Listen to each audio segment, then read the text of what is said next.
تنصحي الناس لما يجوا يختاروا طبيب، ايه الحاجه اللي هم يعني يبصوا عليها عشان يختاروا الطبيب فعلا الصح، اللي هو اللي بيستخدم علاجات مرخصه زي ما حضرتك ما قلتي؟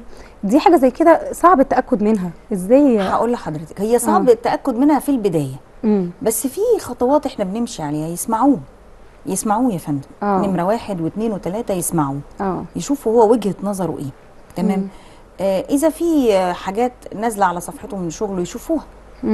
اذا في اراء للناس يسمعوا منها، يعني حتى ياخدوا منها القدر الايه المعقول. ما بنقولش ان هم يمشوا تبع راي الناس، بس اسمعي الشخص اللي انت عايزه تروحي له اصلا، اسمعيه بيتكلم. هو اصبح دلوقتي متاح انه تسمعي طبعا اي دكتور. بالظبط. او حد مريض جالك قبل كده ياخد مثلا الفيدباك بتاعه او رايه. بالظبط.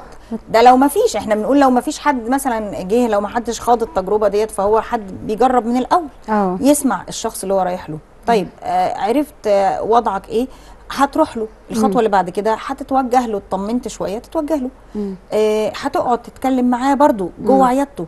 هتشوف هو تحليله لشخصيتك ايه، هو تحليله لبشرتك ايه، تحليله لشعرك ايه، اتعامل معاكي بطريقه مبدئيا سايكولوجيكالي نفسيا انت ارتحتي. طيب اوكي، خدي الستيب اللي بعدها. اسالي عن انت مشكلتك ايه. اهم شيء اني قبل ما اقول لك انت محتاجه كذا، اقول لك المشكله عندك فين. ايوه صح. يعني انا هبقى ازاي دكتور اقنعك بنفسي اذا ما كنتش عارفه احدد لك تشخص الحاجه اللي مضايقاكي انت. صح. فطبعا لما هيحدد لك مشكلتك وتقتنعي انه كلامه ده فعلا هي دي الحاجه اللي مضايقاكي، هتبتدي تتاكدي ان الراجل اللي قاعد قدامك او الشخص اللي قاعد قدامك عارف هو بيقول ايه. صح. طيب هنتحقن، اوكي، اختار لك نوع علاج.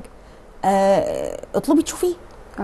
انت هتاخدي برودكت هتحقنيه في وشك، قولي اشوفه. بالظبط. انا ما بقولش قولي اشوفه وانت قاعده في البيت. ما هو اصل دلوقتي في ناس بتستغل الموضوع ده بالعكس، تقول لك ايه، انا عايزه اشوفه من وانا في البيت قبل ما اجي خالص. لا، روح وتوجه، اسمع مشكلتك الاول. اقعد مع الدكتور اللي المفروض تتعالج عنده. بعد كده ابتدي اطلب ان تشوف الادويه اللي هتتعالج بيها.